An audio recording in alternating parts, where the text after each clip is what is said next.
안녕하세요. 최근 주식시장에서 정말 이상한 일이 벌어지고 있습니다. 미국 주식시장 전체가 무너진 것도 아닙니다. 그런데 유독 반도체, 특히 메모리 반도체 주가가 크게 흔들리고 있습니다. 8월 18일 미국에서는 S&P 500이 약 0.7%, 나스닥이 약 1.3% 하락했는데 필라델피아 반도체 지수는 무려 5% 가까이 빠졌습니다. 마이크론은 7% 가까이 떨어졌고 엔비디아도 2% 넘게 하락했습니다. 그런데 더 중요한 것은 다음 날입니다. 미국 재무부가 장기국채 바이백 규모를 확대한다고 발표하자 미국 장기금리가 내려갔고 반도체 주가가 다시 강하게 반등했습니다.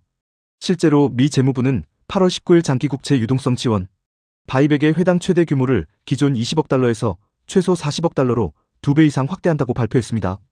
그러자 30년물과 10년물 금리가 빠르게 내려갔고 금리 움직임에 민감한 기술주와 반도체주가 반응했습니다. 도대체 왜 이런 일이 벌어지는 걸까요? 그리고 더 중요한 질문이 있습니다. 반도체의 수요가 정말 꺾인 것일까요?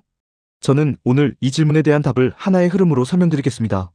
많은 분들이 이렇게 생각합니다. SK하이닉스나 마이크론은 영업이익률이 높잖아. 현금도 많이 벌잖아. 그러니까 금리가 조금 오른다고 반도체 기업이 크게 영향을 받을 이유가 있나? 그런데 이 생각에는 중요한 함정이 있습니다. 반도체 기업이 돈을 빌리는 금리만 보면 안 됩니다.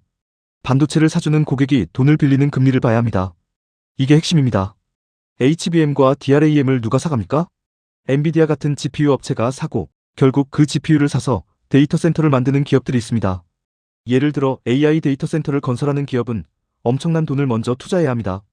건물도 지어야 하고 전력 설비도 설치해야 하고 GPU도 사야 하고 네트워크 장비도 설치해야 합니다. 그런데 이 돈을 전부 현금으로 가지고 있는 기업은 많지 않습니다.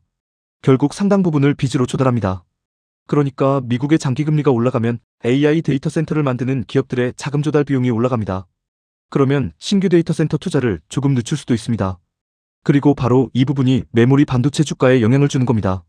여기서 여러분이 꼭 기억하셔야 할 것이 있습니다. 앞으로 SK하이닉스나 삼성전자, 마이크론 같은 메모리 반도체 주식을 보신다면 우리나라 금리만 볼 게 아닙니다. 미국 10년물과 30년물 국채 금리를 보셔야 합니다. 왜냐하면 AI 데이터 센터 투자의 상당 부분이 미국에서 일어나기 때문입니다. 실제로 8월 18일 미국 시장에서는 30년물 국채금리가 2007년 이후 최고 수준까지 올라가면서 기술주와 반도체가 크게 흔들렸습니다. 특히 30년물 금리가 중요한 이유가 있습니다. AI 데이터 센터는 12년 쓰고 끝나는 투자가 아닙니다. 장기간 운영해야 합니다. 그러니까 장기금리가 올라가면 프로젝트의 금융비용과 투자 수익률 계산 자체가 달라집니다. 그리고 이것이 결국 GPU 주문, HBM 주문, DRAM 주문으로 연결됩니다. 미국 재무부가 갑자기 움직였습니다.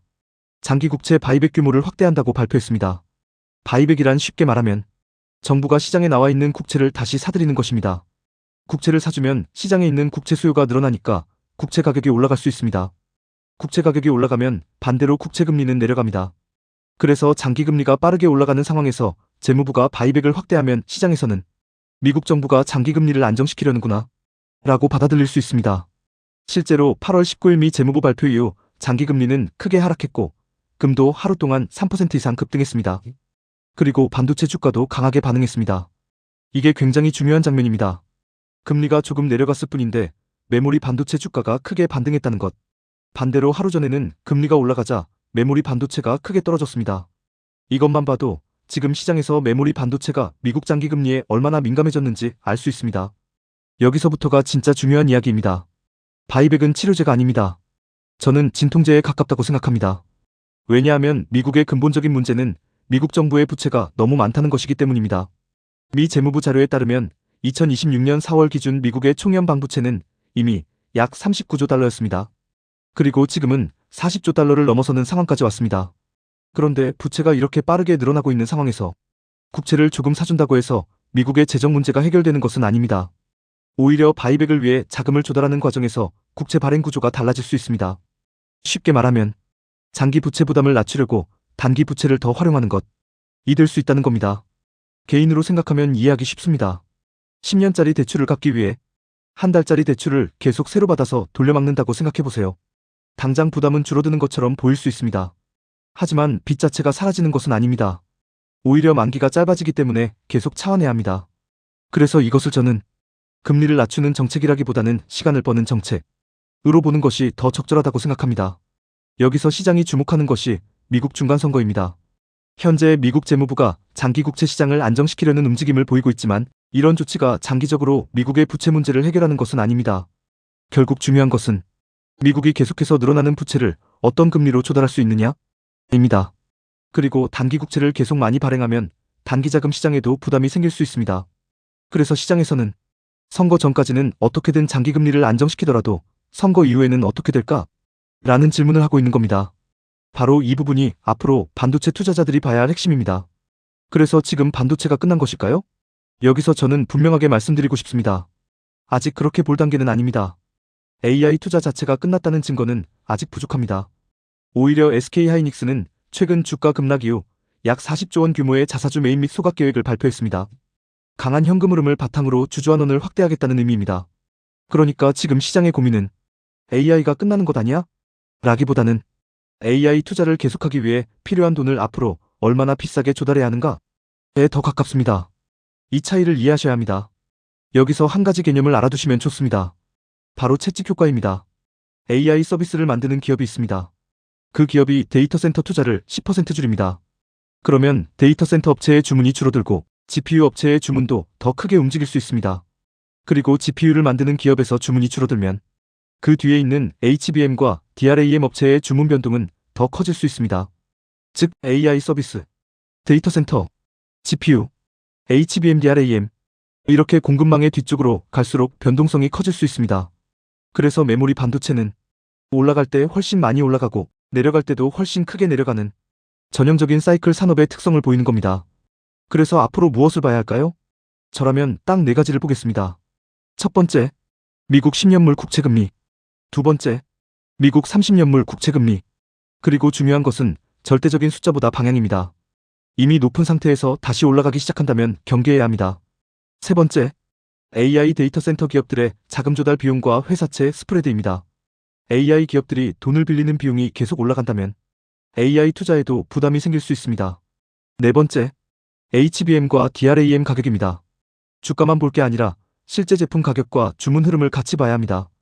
그리고 다섯 번째로 엔비디아 실적과 가이던스를 봐야 합니다. AI 투자 수요가 정말 살아있는지 확인할 수 있는 가장 중요한 지표 중 하나이기 때문입니다. 지금 메모리 반도체 주가가 크게 흔들렸다고 해서 반도체 끝났다 라고 단정하면 안 됩니다. 반대로 AI는 영원히 성장한다 라고 생각해서 금리를 무시해서도 안 됩니다. 둘 다 위험합니다. 지금 우리가 봐야 하는 것은 AI의 수요와 돈의 가격이 동시에 어떻게 움직이는가 입니다. AI 수요가 강하더라도 미국 장기 금리가 계속 올라가면 데이터 센터 투자 비용이 증가하고 투자 속도가 둔화될 수 있습니다.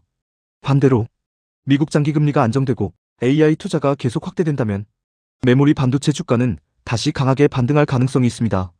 특히 메모리 반도체는 채찍 효과가 있기 때문에 좋아질 때는 생각보다 훨씬 빠르게 좋아질 수도 있습니다. 그래서 지금부터는 반도체가 끝났느냐? 이 질문보다 미국 장기 금리가 다시 내려가기 시작하느냐?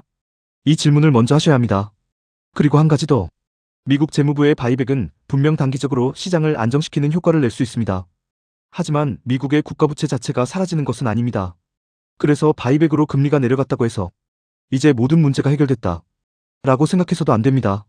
오히려 지금은 금리가 얼마나 내려갔느냐보다 그 금리가 계속 내려갈 수 있느냐가 훨씬 중요합니다.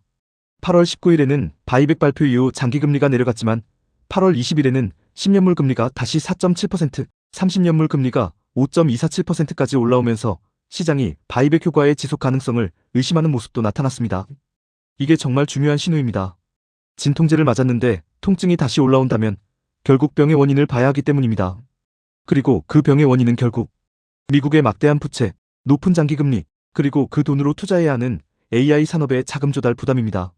그래서 앞으로 반도체 투자하시는 분들은 SK하이닉스 실적만 보지 마시고 삼성전자 실적만 보지 마시고 엔비디아 실적만 보지 마시고 미국 10년물과 30년물 국채금리를 반드시 같이 보시기 바랍니다.